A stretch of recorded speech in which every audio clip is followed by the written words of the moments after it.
we have found ourselves, or we are finding ourselves in.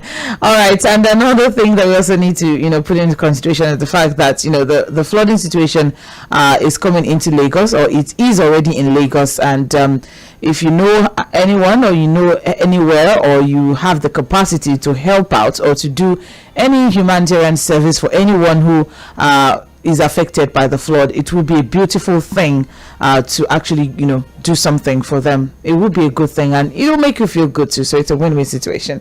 All right, so let's talk trending stories from the papers. My name still remains Omobola Sandra, and I have Fuad Sahid joining me via the phone line. Good morning, Fuad. Yeah, good morning, Sandra. Good morning. Thank you for joining in. So we have our papers here: The Nation, The Punch, The Guardian, and of course Vanguard newspaper. And we'll be starting with The Nation newspaper, and straight to it. The major headline from The Nation newspaper: PDP crisis, Autumn attacks Atiku as Mimiko rejects job. Ex-Ondo governor vows not to ditch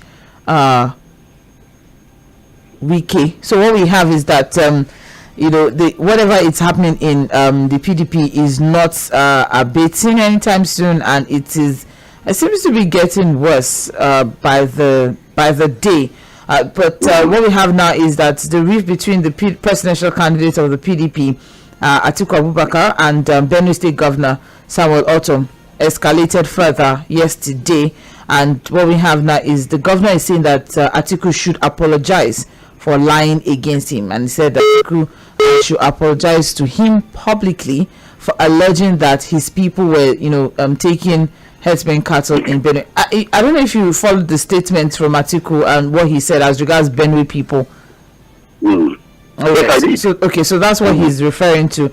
And now Autumn is saying, that he's not going to mobilize support for the PDP candidate because of the irreconcilable differences. Yes. Okay, so Sandra, this PDP matter is almost becoming stale, as it's almost becoming a distraction. For me, it's almost a distraction from us focusing on critical issues of governance that ordinary Nigerians should actually even focus on. But what should ordinarily affect them directly. The party thing, if as adults, which they had, they cannot resolve their issues. I think so be it. Let them put the polls, let them get onto the polls with a heavily divided house and see the consequence of what that will be. And I think that's what I want to say about the PDP, because you keep getting a feeling that beyond the issue of Wike, there seems to be more that meets the eye. There's quite a lot of things that we don't even know that is causing rift between that party. So exactly, like because I wanted to say that yes, we know that PDP is having issues, and we know Wike is at the center of it all. But now Autumn is making statements, and then we even have former Ondo State Governor Olusegun Mimiko also rejecting the offer to be PDP's presidential campaign coordinator for Ondo State, saying that he cannot abandon Wike and his demand for a national chairman from the south. So I think the whole thing has escalated, and it's bigger than whatever Wike is pushing for. Except for maybe PDP or Osun State, the newly elected governor for Osun State, that's the governor-elect, will be sworn in very soon, which I think may be a bit favorably exposed. But I'm not even sure of that anyways, to the Atiku campaign. I think somehow Wike seems to have been able to hold down quite a number of political leaders in the party in his fold, and somehow he's able to hold on to their loyalty. They are still loyal to him, and they're not shifting their loyalty from what we're seeing. So I really don't know how. And unfortunately, the people I'm finding around that people seem not to have the capacity to advise and help resolve this. For example, a lot of times when I see articles in public, when I see a Dino Milai, for example, this megalomania who makes unnecessary noise, I don't see him as a critical thinker who is going to be able to give us the needed advice, to resolve this issue. You keep seeing somebody like Dino Milai jumping up and down. But a lot of his public appearances, so I I'm sorry, it may be like a personal opinion, but I don't see how somebody will be obnoxious going around with the people may like character and you are going to have anything critical to bring out. I'm sorry, it's just my honest opinion. But Dino Melaye is not the only one around the presidential candidate of PDP. He's not the only person there. The people I see, Daniel Bwala that recently just left the APC and has just jumped ship to the PDP, half of what he has done to find the PDP is to be an attack dog, quote and unquote. Then who again? Who are the people again that you see around him? Who are the elders of the PDP that can, like I said, bring them to the table, talk to them, look, you see, like politicians will tell you, there's no way you're going to have so many interests lumped together without having controversies and issues. Your ability to resolve them. Look at what we are talking about when we talk about the APC. Somehow, they are able to still move on, resolve their...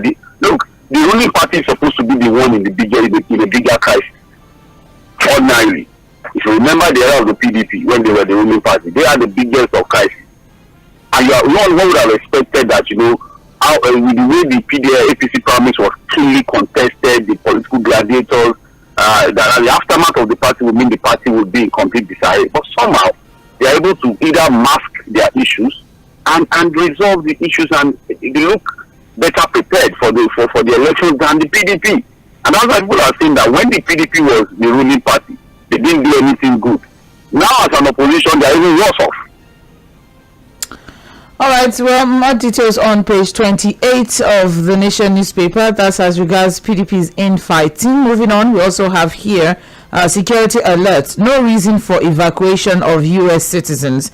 So, still on the security alert that was given by U.S. intelligence, the United States has approved the evacuation of, their citizens from the country. But still on that, the federal government is still insisting that there is no cause for alarm, and that the call for evacuation is just is not scaring anybody. That there is no cause for alarm, and that authorities are in firm control of the security situation in the country.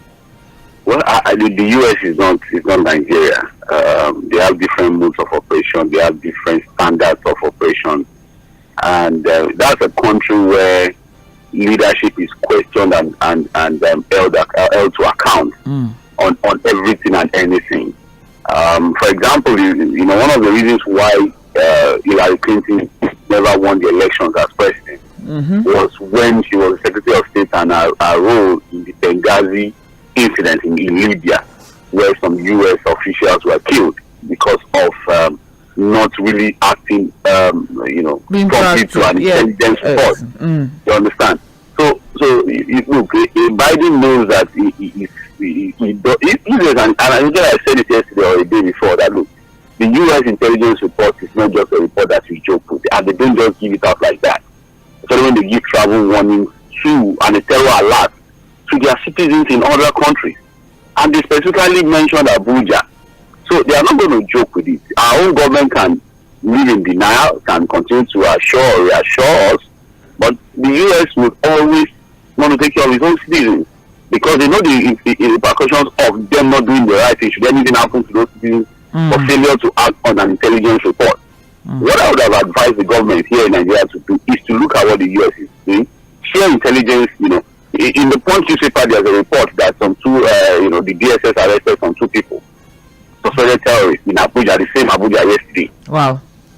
In a private estate. So, whether we like it or not, we shouldn't just live in denial to say, all is well, there's nothing. Well, maybe for sake of reassuring the public, but the government should not sleep on this. It's important that they take the intelligence report seriously and act on it. All right. Well, more details on page 28 of the Nation. We also have here this big news that trended yesterday evening all over. Everywhere was agog with this particular story, and that's as regards CBN changes to Naira notes. All right. And what we have is 1,000 Naira, 500 Naira, 200 Naira to wear new look. Apex Bank plans 3.23 trillion Naira cash mop-up in 100 days.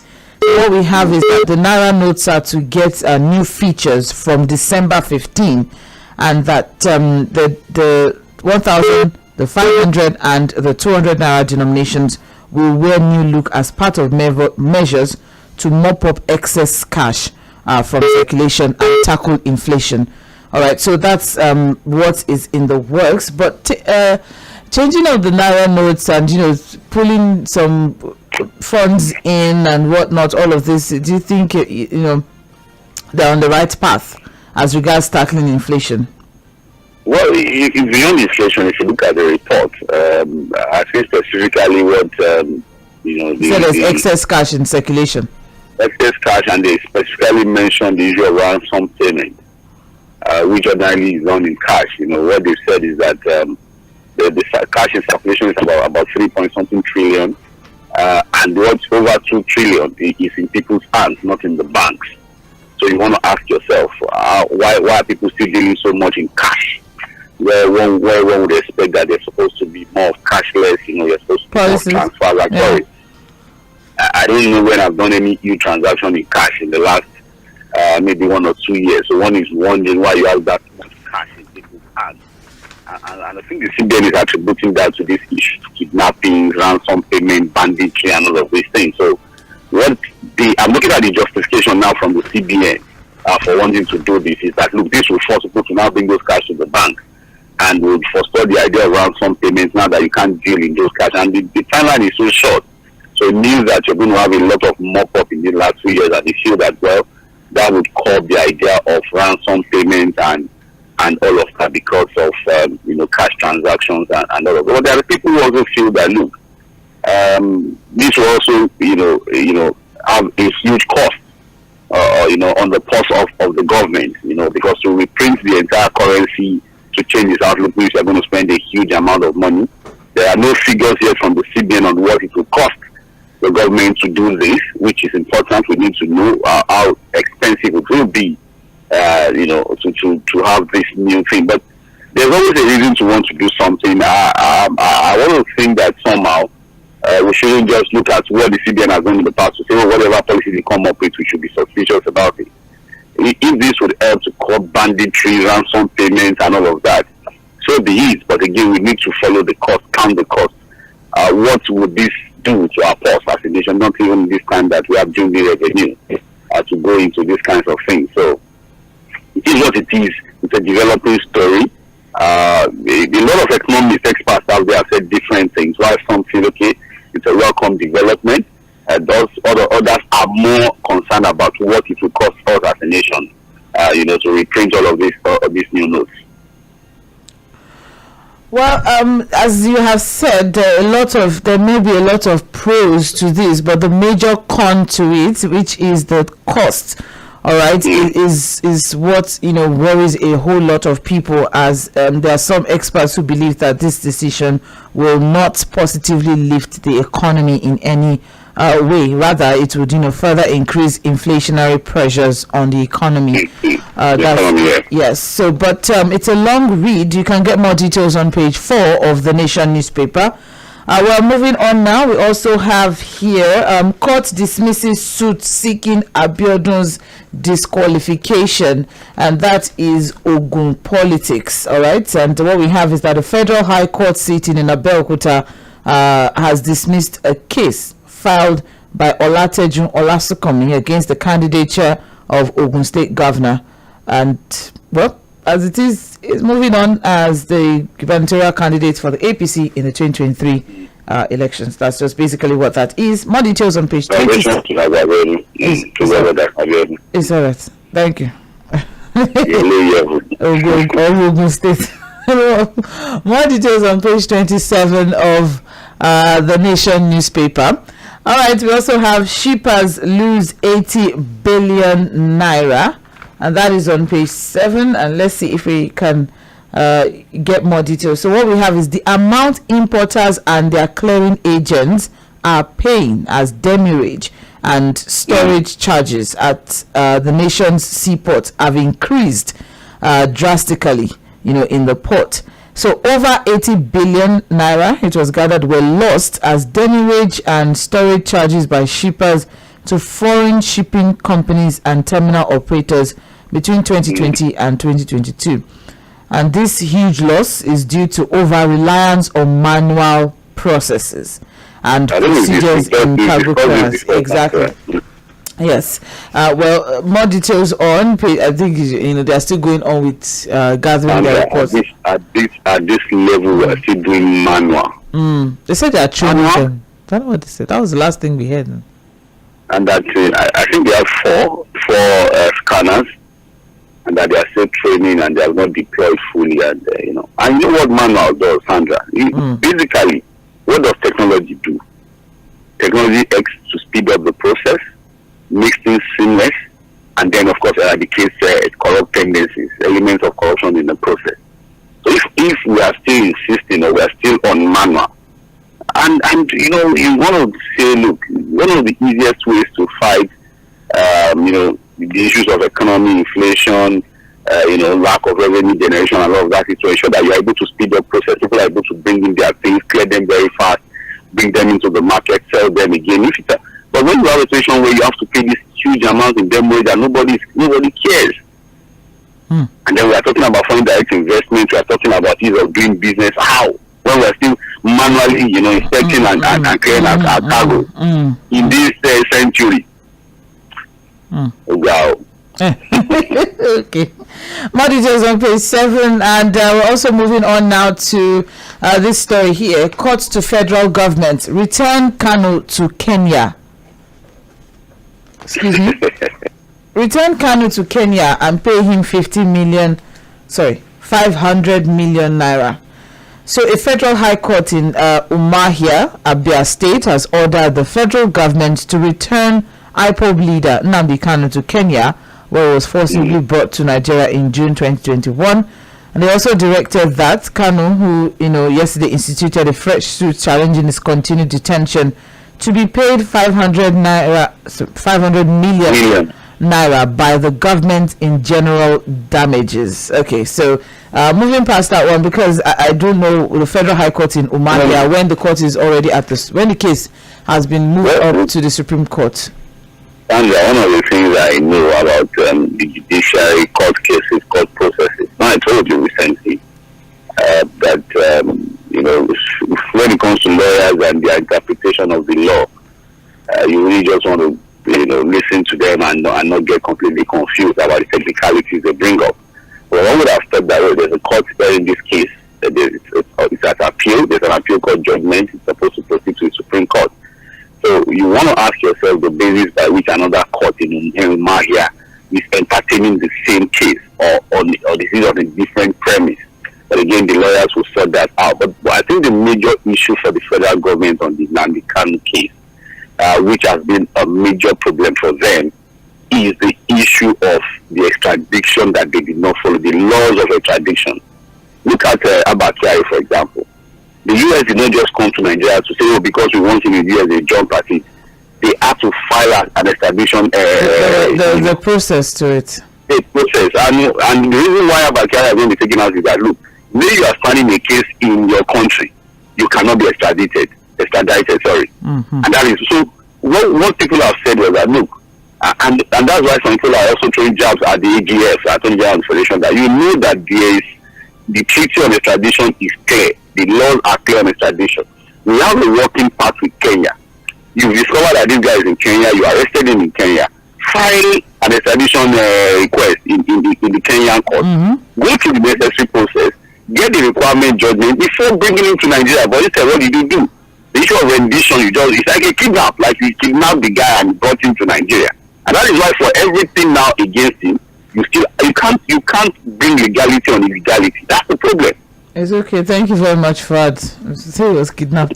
More details on page 2. That was it. Yes, when you forcibly take someone from another country. In fact, we've broken the laws of Kenya. It's okay. Thank you. On this extradition. It's all right. That's from a federal high court in Abia, and just as I said, the case has moved up to the Supreme Court, the highest court, in the country. So let's see how it goes from there. But more details on page 28 of the Nation newspaper. Now, above the masthead of the Nation, we also have no admission offer has been cancelled, says JAM. All right, and you can get more details of that on page 5 of the Nation newspaper. Oh, oops, that's just all right. So what we have is that the JAMB has allayed the fears of candidates whose admission fate had been kept in the balance because of the prolonged strike by ASU. All right. So what they are saying is that no offer of admission that they made to candidates, who wrote the UTME prior to the strike had been cancelled. All right. Although there's a disruption in the academic calendar, so there will be a backlog of admissions, but they're saying that there's no offer that has been cancelled. So candidates are directed to get further information at the institutions of their choice. All right, so go there and get more information as regards your admission. More details on page 5 of the Nation newspaper. We also have online lotto, casino, others to pay taxes directly to FIRS, and that is on page 7. So what we have is that FIRS is saying that they have commenced the deduction of taxes at transaction points from online betting and gaming operators. All right, so they are automating the administration of tax on online gaming using Sentinel National Payment Gateway and electronic solution. All right, and we can get more details on page 7 of the Nation newspaper. Moving on, we also have, still from the Nation, marketers raise petrol price to 179 naira from 169. And what we have is that the fuel scarcity which surfaced in Lagos from late Monday night has gone down a bit yesterday as more filling stations are opening up their outlets for sale to motorists. However, the filling stations that sold fuel adjusted their fuel dispensing machines to reflect an increased pump price. All right. For instance, give one filling station in Ilupeju sold for 179, and some other independent marketers in the state sold between 180 and 195. So the marketers are claiming now that the new pump price is in reaction to a hike in depot price of the product. So at depot, from they were paying 148 before, and now said that it has risen to 178 at private depot. Which has more of the supply now, and NMPC doesn't have much. NMPC depot doesn't have. Exactly. So that's why they have to go to the private depots. Again, all of this is as a result of us. I think we discussed this yesterday. Until we are able to get out of this problem of importation and define locally, we're going to be having this, disruption, issue of price differentials, depot price, landing cost differentials, and all of that. Again, we're just managing the situation. The prices are naturally going to probably be trying to go out of the roof. We're trying to bring it down. And it's emphasizing the need for us to fix our refineries. How we're going to do that, how fast we're going to do that is the problem. All right. Well, more details on page 7, and finally from the Nation newspaper, we have court to Kogi, don't disrupt Dangote's operations. That's interesting, the turn of events.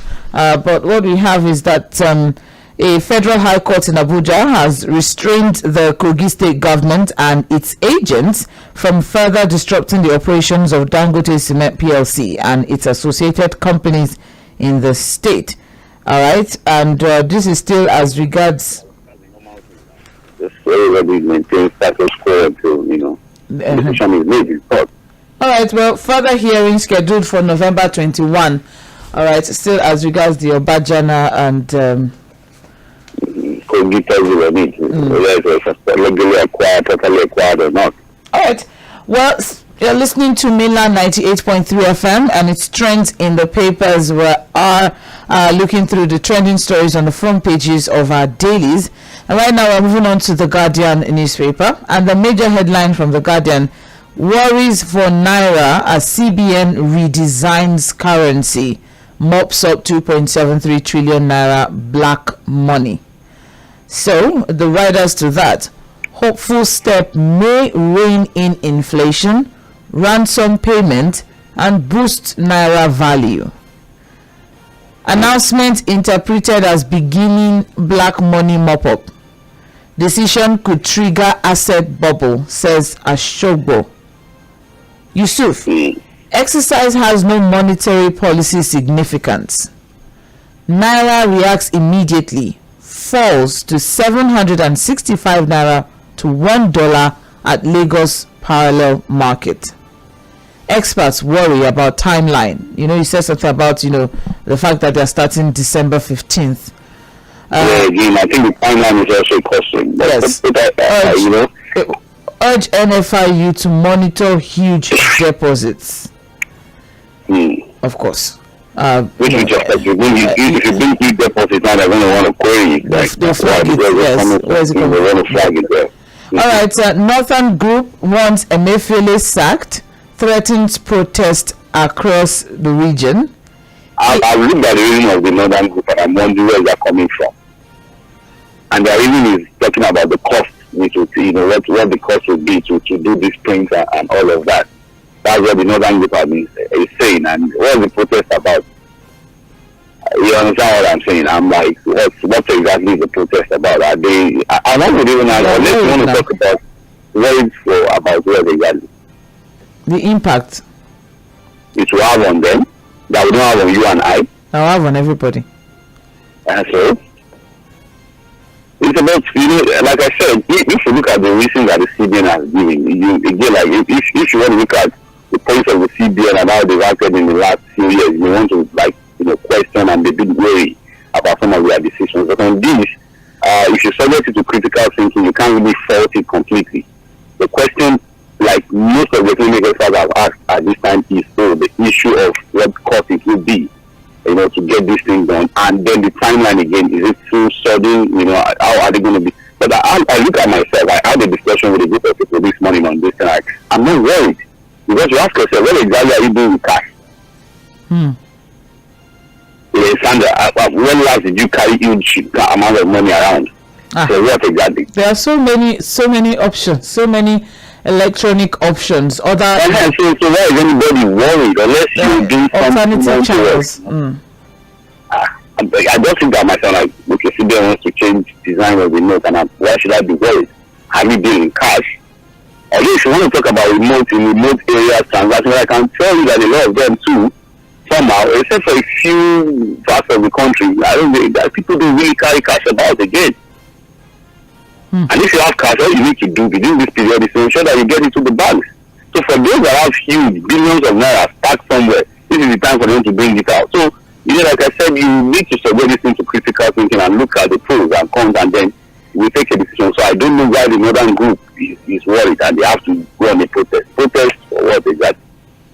Well, but we still can't shy away from the fact that the cost of printing naira is, expensive. That is what we should query and question and ensure that there's a level of probity and accountability on that. But beyond all of that, I don't see why anybody should protest on anything.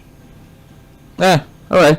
Well, it's a very long read. It's a very comprehensive report, and they're saying that this is the right thing to do. That's what one of the experts is saying. One of the analysts is saying that it's the right thing to do to save the naira. Currency redesign is the first thing that we've always recommended. However, the timing is wrong. They're saying that there is nowhere in the world where currency is changed 6 months before an election. We can question that. We can look at all of that. We can look at the veracity of such, a position. Yes, I agree with this. I think that we can begin to look at that. Election. They came even for elections too. For a lot of these politicians who have moved money, kept money, and hoping to, do what you got to do. That is another thing that this man is saying. Is saying that especially, or given the fact that our CBN governor has shown some sort of partisan, tendencies in recent times. So are we sure that the implementation will be fair to all, especially in this election season? I don't know to be fair. If you change it affects everybody. If we design it done, it's going to affect in the everybody. distribution now, in the distribution for Distribution of what exactly? Sandra? okay, so he's worried that elections are coming, and the fact that our CBN governor, you know, is affiliated with a political party. So if we are changing these notes now, and then with the timing December, and then election is with all that is associated with elections and whatnot, will the implementation, the distribution of this cash outs now, will it be fair to all, especially as he has shown some partisan tendencies? We've changed the notes. So the thing is that people have to go, okay, when they are going to the banks now to collect cash, is that what they are saying? What are they using the cash for precisely? It's not to go and buy votes. So I agree, and that's why, again, some of these things we said it. Look at the area this argument is coming from now. And that is the reason why, for example, Emefiele should have been removed. He really made himself politically exposed to that extent. The thing about what we call I'm looking for this right word now, conflict of interest. Maybe the issue of conflict, the issue of conflict of interest was enough for Emefiele to have been removed at that time. If, for example, all of these issues will not come up, these arguments will not come up. But I'm looking at this issue beyond those sentiments. Like, is there anything positive about this particular decision of the CBN? And again, we must also understand that the CBN government does not operate in isolation. It's not the only person. There are different directorates in the CBN handling different things. So it's not as if it's a one-man thing. Yes, it's the government, but there are different directorates, there are different levels of operation, checks and balances, even within the CBN. So we should be careful to throw, the baby away with the bathwater on this particular issue. All right. Well, it's a very, very long list. There's a whole lot of analysis and experts' opinions on this report. You can get more details on page 6. And I think it also continues further, still from the Guardian newspaper. Let's keep moving. All the politicians have kept money there. We should take it back to that. We have exoneration of Saro-Wiwa. Others will end Ogoni conflict. Mossop insists. And what we have as regards that particular story now is, so Movement of Survival of Ogoni people has called on the federal government to accelerate the process of resolving the Ogoni crisis by exonerating Ken Saro-Wiwa and 8 other Ogoni activists that were executed in 1995. And they're saying that this has become imperative ahead of the 27th memorial and accepting the proposal for operation of Ogoni Development Authority. All right. So I think I agree with that, Sandra. Those are some of the wounds that as a nation we have not been able to heal up. The story of Ken Saro-Wiwa 27 years after how he was executed. A social rights activist at that time and 8 others who were calling for the development of the Ogoni region. Again, those are some of the issues that we still need to address as a nation.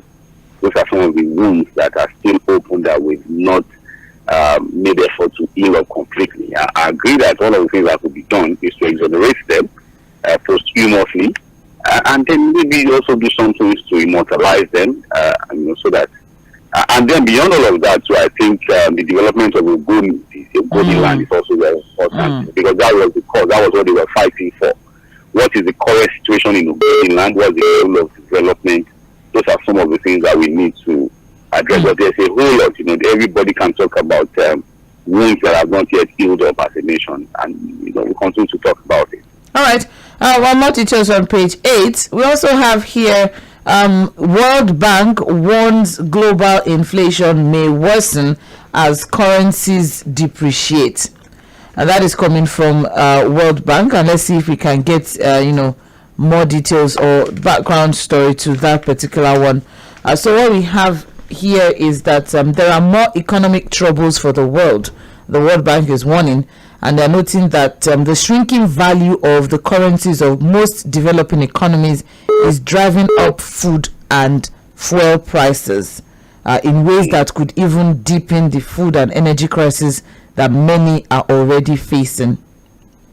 All right, and they're stressing that elevated prices of energy commodities that serve as inputs to agricultural production have been driving up food prices. So as it is now, although many commodity prices have retreated from their peaks, they are still high compared to the average level over the past 5 years. And a further spike in world food prices could prolong the challenges of food insecurity across the world.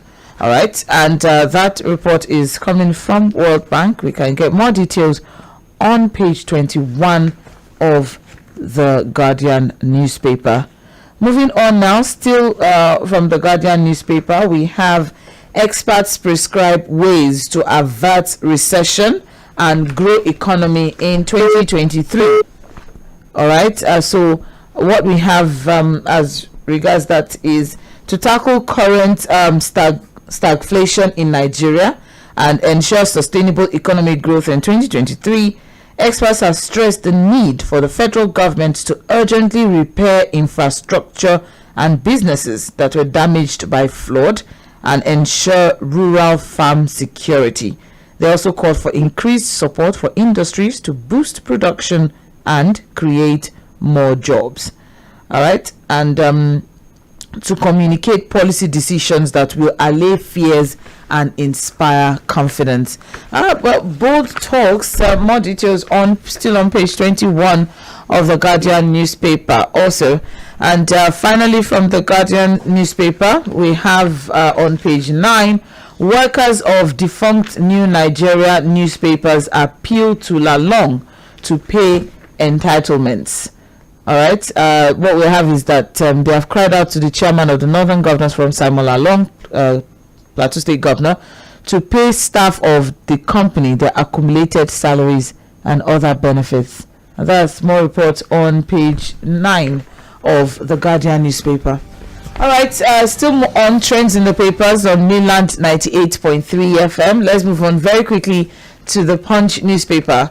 And the major headline coming from the Punch newspaper, 2023, Lagos, Kaduna, Rivers, Kano voters top INEC register. And and what we have to that is 2.7 million illegal registrants deleted, 23 registration officers under sanction, INEC to display register from November 12 to November 25, 6 cooperation. All right, so some registration officers were apprehended due to the fact that they were doing some double registrations for some people. So that's what that is all about. But the data that we have now is eligible voters in the country is a little above 90 million. And 90.5 million now, yeah. Yes.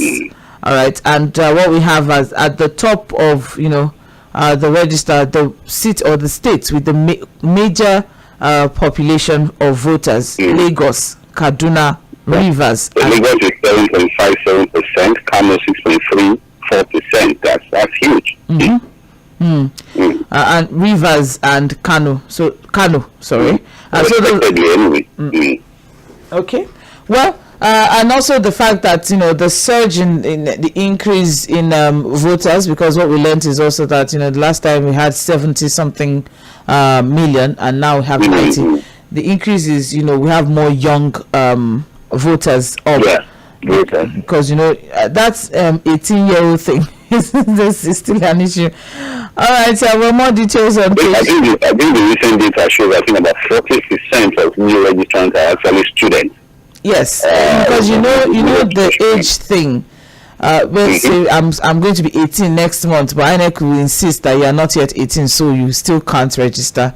So but the fact that we're hoping that we are not just going to have 93.5 million registered voters, but we actually have election day exactly. We actually have the voters, not just because registered the last voters. time I think 2019 it was less than 50% of registered voters that came out to vote. I think about 30-something% of the registered voters, which is completely dismal. I think we did a comparison, and we saw that in the last elections in a country like Rwanda, for example, about 97% of registered voters came out to vote on election day. Nigeria has never had 50% of registered voters. come out to vote. So it's not just the figure that matters now. It is us appealing to Nigerians. If you are registered to vote, please come out and vote on election day. 93 million is huge. It will be unfortunate to see that maybe, for example, less than 40 million actually came out to vote, or maybe we're struggling with 30 million. This is the time for Nigerians to vote. 93.5 million, that's huge. It is nice to see maybe 70 or 80 million come out to vote at least on election day. All right, so more details on page 2 and further down in the Nation newspaper. We also have Buhari eyes over $1.3 billion trade with South Korea. All right, and let's see if we can see more, get more details as regards this alliance or discussion as it is. All right, so yes, there we have it. What we have is that the president invited top Korean business executives to increase their investments in Nigeria, while his administration would continue to make determined efforts to improve the enabling domestic environment for businesses to flourish. Okay, and I think as we invite people to come and invest in the country, you must understand that there are indices they also look at. You can't have a situation where people can even bring in their goods for months. Demorage is in billions, and you expect them to want to operate even in such a country. So we need to fix our ports, so that people can have seamless transactions, seamless business dealings at the port.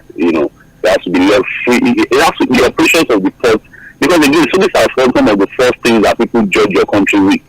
What happens at your airport? You came in. How were you received? How were you able to pass seamlessly through the immigration process? The officials at the airport, Just a very, very quick one, because they're saying that worthy of emphasis is that the business environment in Nigeria offers low corporate tax regime and VAT rates, and also that we have flexible labor market conditions and simple procedures for establishing businesses. Okay, but what of operation? Simple procedure, low taxes, cheap labor. But what of the business operations itself? The way our system is structured, does it allow for ease of doing business? That's what I'm saying. All of those indices are good too, but what of the basic system of operating a business in the country? What of policy reversals? How stable are we in terms of our policies? Do we just reverse them as will? Those are the things that foreign investors always look at. Putting their money. The issue of infrastructure to power. Thank you. We don't have so much time, unfortunately. But more details on page 20 of the Punch newspaper. We also have, moving on very quickly, NDLEA freezes 20 billion naira in socialites' 103 bank accounts. One person, 103 bank accounts. More details on page 18. Socialites, yes, this person is a socialite. More details on page 18 of the Punch newspaper. We also have here, federal government announces preferred bidders for Abuja Lagos Airport, and that is on page 20 of and that's on page 20 of the Punch newspaper. So what we have is that preferred and reserved bidders for the concession of the Nigerian airports. And the Minister of Aviation noted that out of the 4 airports and cargo terminals as approved for concession under the program, only 3 could meet the deadline of September 19. So, they're working on. It's a long read also. More details on page 20 of the Punch. We also have here tears as BRT vehicle kills trader, apprentice and laborer, and that was on pages 4 and 5. So that's happened in K2 yesterday. I don't know if you yes, I read the story. Yes, we read the story. All right, so the BRT bus lost lost control as a sort of brake failure, and then went in collision or rammed into a bus and then into a market fence at Alakbere in K2, and it's a very unfortunate situation because Very, very unfortunate. a woman who was coming from the market, an apprentice who was trying to cross the road, and a wheelbarrow pusher. These three were said to have died on the spot as the BRT driver have jackpot. I think you're on for, so, the very mob action that comes with mob action, yes, exactly. But he had brake failure. What I mean, we might don't think like that sometimes. I know, but I just wanted to. I'm even coming from people should check their vehicles, before driving out. I don't even expect that the BRT. People are always questioning the maintenance of this BRT bus. Just yesterday I was driving and someone was pointing to me how dirty the BRT bus is from the outside. I don't. Wow. If the smallest thing of the cleaning them can be done, I will make sure that I'm checking the engines and maintaining them properly. It was so dirty. About 4 of them were all dirty, extremely dirty. All right, I think that's another thing. Also, maintenance culture of the BRT buses. Yes, it's something that they should look into. Aside from, if you don't clean the outside, how would you clean the inside? How would the inside be? Well, more details on pages 4 and 5 of the Punch newspaper. EFCC rearranged suspended AGF over 109 billion naira fraud. So we are still. That's the news of our friend. Maybe he's wonderful man. Yeah, it's a very. Every single man was working to keep money. Not who stole the money. Allegedly steal it. He was probably trying to set it aside, for rainy days. But what we have is that they have rearranged him and 3 others before a federal FCT, before an FCT High Court in Maitama over that. We have been saying that we've not heard much from. The court cases, the processes in courts and all of that. So, but good to know that the case is ongoing and the process is still intact. All right, and finally from the Punch newspaper, we have, as regards the flooding, experts are warning of epidemic as corpses float. Wow. So what we have now is there's exactly. Thank you. So with the cholera outbreak, and then with the fact that some mortuaries have the corpses floating, and even people who drowned or whatnot, in the course of the flood situation, the corpses are going to be floating, and now that's going to cause even more illness or disease outbreak. Let me put it that way. As it is, so they are warning ahead now. Hopefully, something will be done ahead and not, preventive after, things have happened. Well, finally, we don't have so much time. We still have to look through the Vanguard newspaper, but we'll look through it when we come back from the break. Thankfully, today is Thursday, so it's open mic.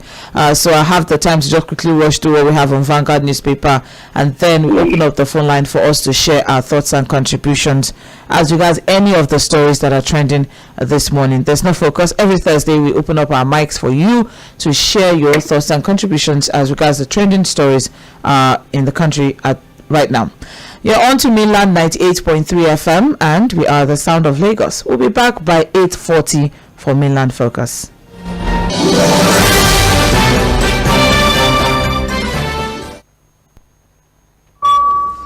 Listen to this to understand the amazing power of 5G.